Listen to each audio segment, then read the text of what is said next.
So we have a great guest. I'm so excited to be bringing him on. Michael Hudson is president of the Institute for the Study of Long-Term Economic Trends, ISLET, a Wall Street financial analyst and distinguished research professor of economics at the University of Missouri, Kansas City. He is the author of several books, including Superimperialism, The Economic Strategy of American Empire. He is an economic advisor to governments worldwide. We don't have time to read his entire biography because he's so prolific, but here's something I have to include, which is that in 1984, Hudson joined Harvard's archaeology faculty at the Peabody Museum as a research fellow in Babylonian economics. A decade later, he was a founding member of the International Scholars Conference on Ancient Near Eastern Economies, an international group of Assyriologists and archaeologists who analyze the economic origins of civilization. Isn't that cool? Really cool. Yeah. And you can find out more about Professor Hudson and follow his work at michael-hudson.com. All right, let's hear from Michael Hudson.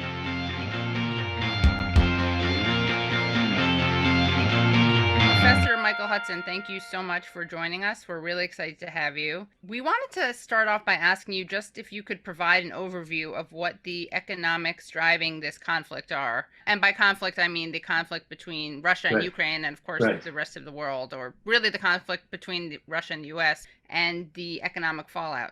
Well, it depends what side you're looking at. From the Russian side, I don't think the economic factors were primary. They were threatened by NATO's expansion and really planned to attack the Russian-speaking areas of Ukraine. So I think Russia's calculations were simply military. The West's calculations were quite different.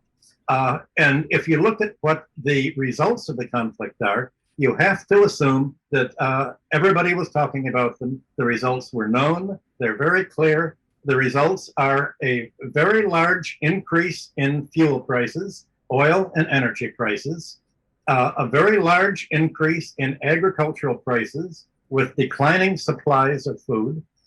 This will leave most of Africa and Latin America, third world countries, the global south, unable to pay their foreign debts, which is going to result either in a massive debt default, or it will result in a debt repudiation. Countries are going to have to choose. Are they going to have to operate their homes without energy, their factories without energy? And energy consumption per capita is directly connected to GDP for the last 150 years. Every chart shows energy use and GDP and personal income go up together. So what are countries going to do when they can't afford to pay the higher prices for energy?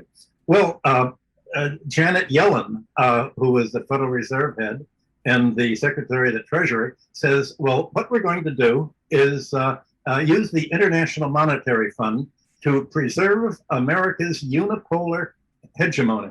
I think she used almost those words. We have to keep American control of the world, and we're going to do it through the IMF. And that means, in practice, using the IMF to create special drawing rights, which will be sort of like free money, the bulk of which will go to the United States to support its military spending abroad for all of this huge military escalation, and it will enable the IMF to go to countries and say, we will help you pay your debts and not be foreclosed on and get energy. But it's conditional, unusual conditions. You have to lower your wages. You have to pass anti-labor legislation. You have to agree to begin selling off your public domain and privatize. The energy and food crisis caused by the war, the NATO war against Russia, is going to be used as a lever not only to push privatization, largely under control of U.S. Investors and banks and financiers, but it's also going to lock countries into the U.S. orbit all the more, both the global south and especially Europe. One casualty is obviously going to be Europe and the euro. The euro has been plunging in value day after day after day as people realize that it's lost its export markets in Russia and much of Asia, and now at home too, because exports require energy to be made. Its cost of imports are going up, especially of energy. It's agreed to use, I think now it's $3 billion to build new port facilities to buy U.S. natural gas, liquefied natural gas, at 3 to 7 times the price it's paying now, which will make it almost impossible for German firms to produce fertilizer to grow crops in Germany. The euro is plunging. The largest plunge of all has been the Japanese yen, because Japan imports all of its energy and most of its food, and that's keeping its interest rates very low in order to support the financial sector. And so the Japanese economy is being sacrificed and squeezed. And I think this is, you can't say, gee, this is an accident. This is part of the plan, because now the United States can say, you know, of course, we don't want your yen to go down so much that your consumers have to pay more. We will, of course, give you SDRs, special drawing rights, and we'll give you American aid, but we do want you to rewrite your constitution so that you can have atomic weapons on your soil, so that we can fight against China to the last Japanese, just like we're doing in Ukraine. Let us do it for you. And of course, the Japanese love that idea. The government loves that idea. They love sacrificing the population, which is what they've been doing ever since the Plaza Accord and the Louvre Accords of the 1980s that basically wrecked the Japanese industrial economy from a huge upswing to just mass shrinkage. So those are the economic effects of the war. And it's in the newspaper, you'd think the war is all about Ukrainians and NATO fighting Russians. And it's really a war by the United States to use the NATO-Russia conflict as a means of locking in control over its allies and the whole Western world, and Janet Yellen's words, reestablishing American unipolar power. And do you think that, I mean, it's assuming that this is the U.S. strategy, taking your argument at face value, do you think that this strategy will succeed?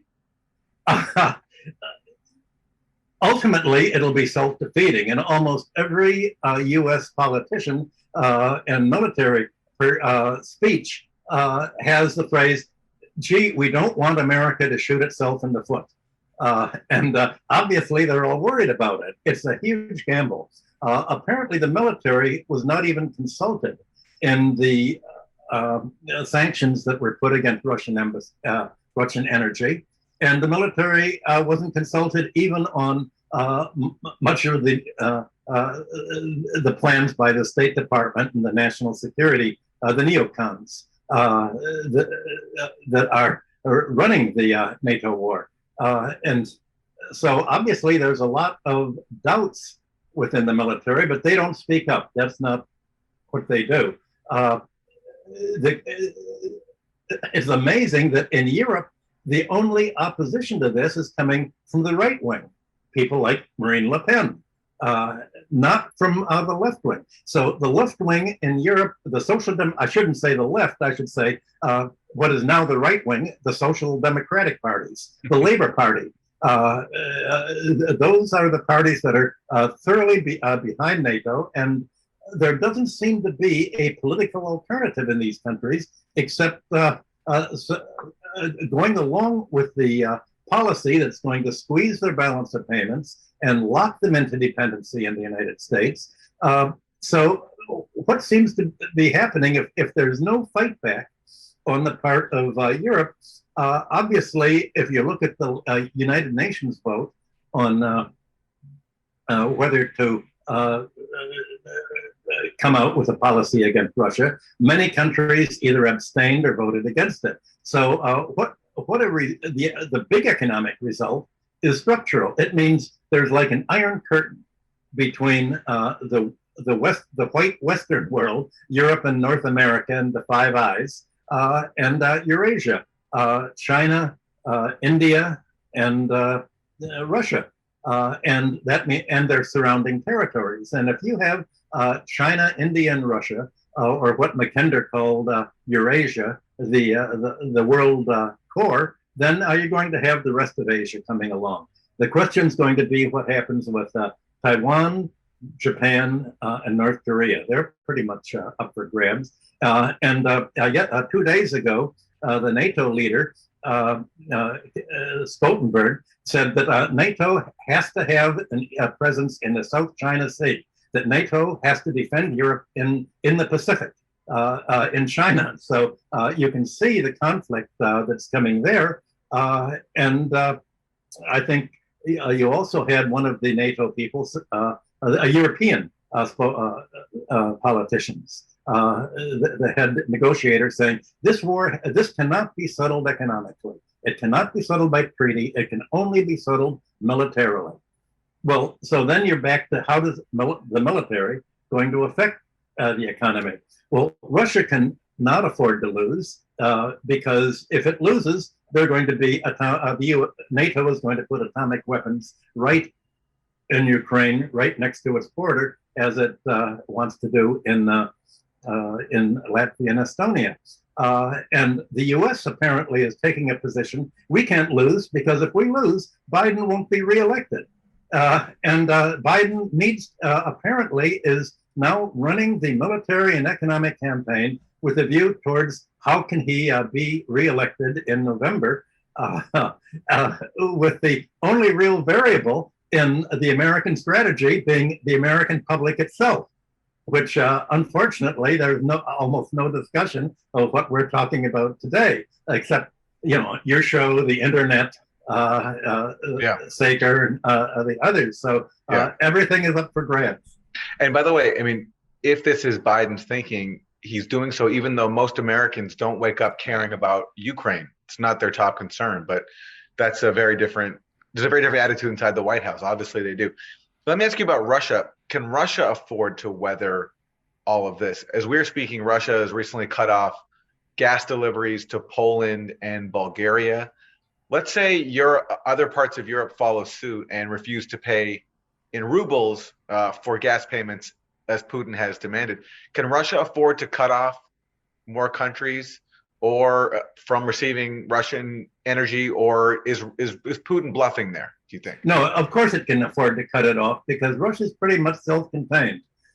If you look at how it survived the 1990s and the shock therapy, any country that could survive the shock therapy, nothing is going to be that serious again. So it's shown that it can survive 20 years ago, 30 years ago, and it can survive much better than Europe can survive. Michael, let me push back there. It survived, but the 90s took a very heavy toll on Russia. Yes, it did. Absolutely. So are you suggesting that Russia might face that again? No, I don't think it'll be that serious again, because now it has the support of China and other India, other countries. Before it was completely dismantled from within. Now it's not dismantled from within. It's rebuilt, certainly its military. It's rebuilt enough of its economy and made enough links with other economies who are politically supporting it. Because Biden has said again and again, we've got to destroy Russia because if we destroy Russia, we will cut it off from China, and then we can go against China as our real enemy. So we've got to cut up the world that is potentially opposing us. First Russia, then China, maybe India too. And he's been very explicit in this, so you can imagine where this leaves China and India. India's already said, well, look, we're economically linked to Russia. We're going to continue to link. Russia's foreign reserves were stolen in the West, and it's going to basically work with China to create some kind of just mutual currency swaps, like the United States arranges with Europe and other countries currency swaps so that they can hold each other's currency. And China knows that ultimately it'll be repaid through a new pipeline to deliver gas to China. So I think a decision has been made in Russia that it's decoupling with the West, certainly decoupling from Europe, decoupling from the United States, except for marginal trade and reorienting itself towards the West because it can't afford to deal with the West on these terms anymore.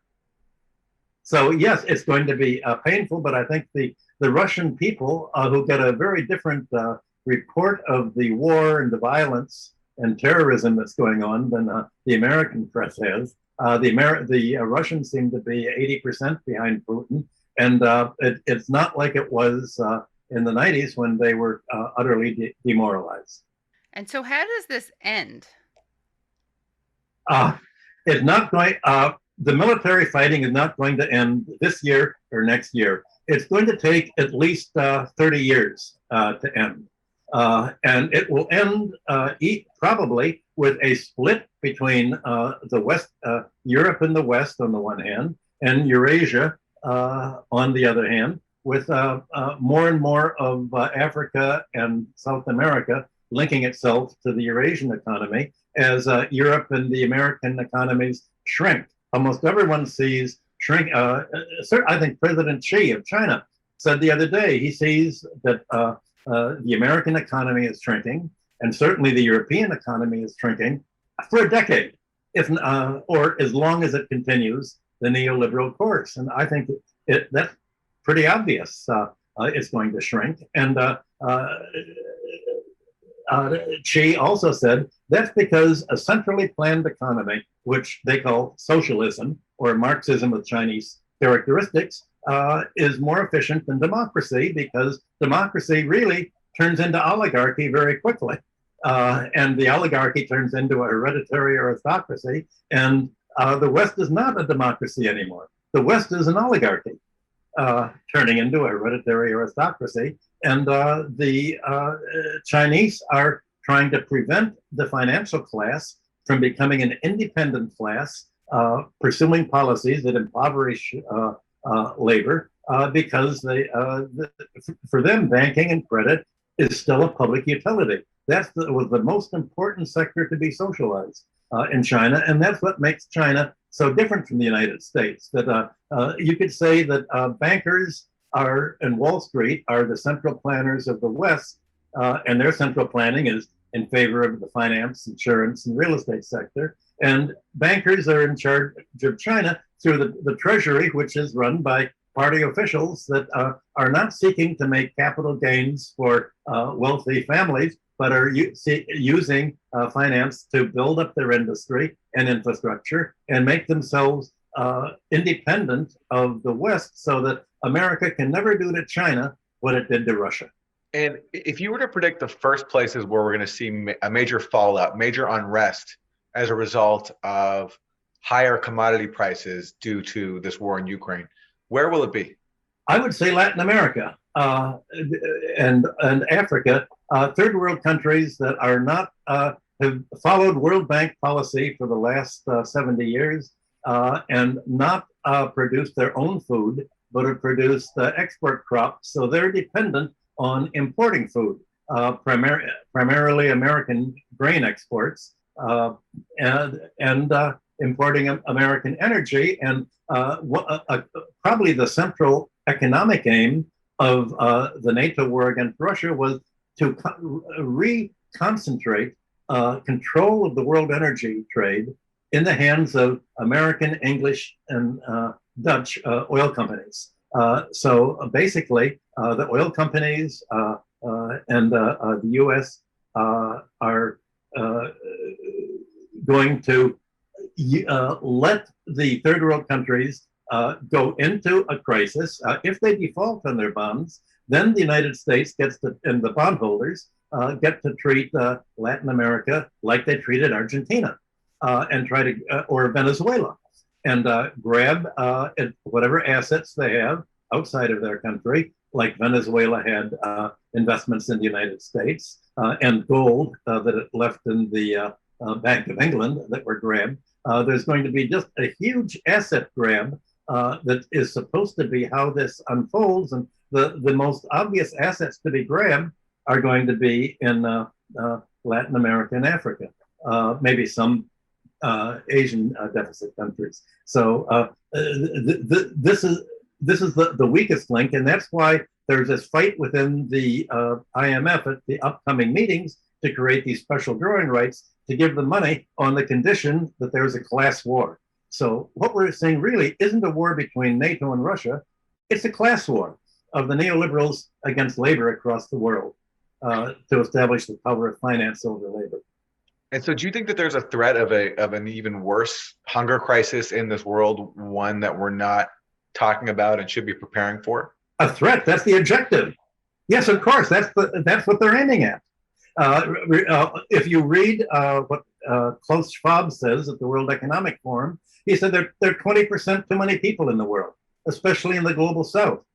This is what all the big foundations are for, the billionaires. They all say we've got to thin out the population. There are too many consumers that don't produce enough wealth for us.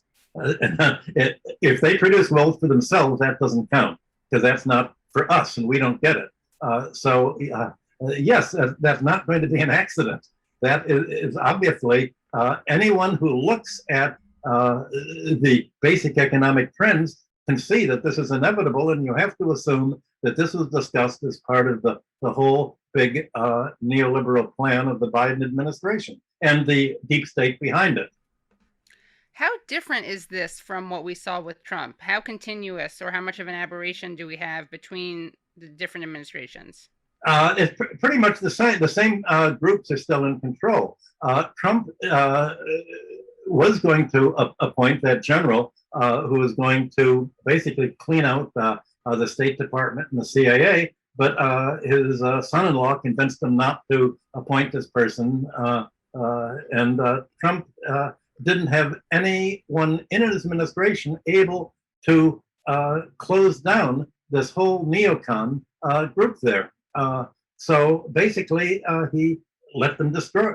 Essentially, they just ignored what he did. He wanted to withdraw troops from Syria, and the army just refused to withdraw the troops. Nobody followed his orders. So he was an aberration politically, but the presidency of the U.S. these days is pretty much a figurehead for the deep state behind him. So I don't think there's that much difference. The Republicans are as much behind this plan as the Democrats. Let me ask you about the economic toll on Ukraine from this conflict, and not just from Russia's invasion, but the last 8 years since the U.S.-backed coup. And maybe we can start with what happened in the fall of 2013, because the conventional story that we get told a lot in the U.S. is that basically this whole crisis began when Ukraine when Ukraine was in talks with the EU under Yanukovych, the ousted president. And Yanukovych was going to sign this agreement with the EU, and that's what most Ukrainians wanted. It would have brought liberty to Ukraine, and then Russia basically sabotaged it and told him and ordered him not to. And that's when Ukrainians came out to protest. This is not, you're not saying this, Aaron, right? You're saying this is the mainstream narrative that we've been fed. Yes, this is the mainstream narrative that we've been fed. And so that's when Ukrainians came out to protest with the Maidan Revolution, as it's called. And that's what led to the coup in February 2014 that ousted Yanukovych. Can you talk about, what that narrative gets wrong, especially the actual terms of the agreements that Yanukovych was being asked to sign by the EU, and what that would have meant for Ukraine? Well, Russia couldn't really tell Yanukovych what to do, because Yanukovych was always independent. Russia offered a better deal, and Yanukovych said the deal that the EU was offering would make it much poorer than the continuation of the relationships that it had with Russia, which, after all, were its traditional relationships. So Yanukovych didn't sign the EU deal. And at that point, it wasn't the Ukrainians that protested. It was a neo-Nazi group that was positioned that set itself up with snipers all around Maidan Square. And it was the Nazi group that began firing on the policemen to make it appear as if it were the government, and to fire on the general crowd. So basically, the coup was sponsored by the United States, who put in the officials that were designated by Miss Nuland. And the Ukrainians had hoped that somehow joining the EU would make them prosperous. Well, that's the myth that Europe had, that if it would only take US advice, it would end up as prosperous with as many consumer goods as the United States. And it was all a myth. But when Yanukovych and his board looked at it, they said, well, we're not going to make money this way, basically. And the kleptocrats who were running Ukraine at that time, the Ukrainians weren't running Ukraine. It was considered by the World Bank and every agency to be the most corrupt country in Europe. And the kleptocrats thought, wait a minute, if we sign that, then the Europeans are going to take over our property. And they're going to want to buy us out.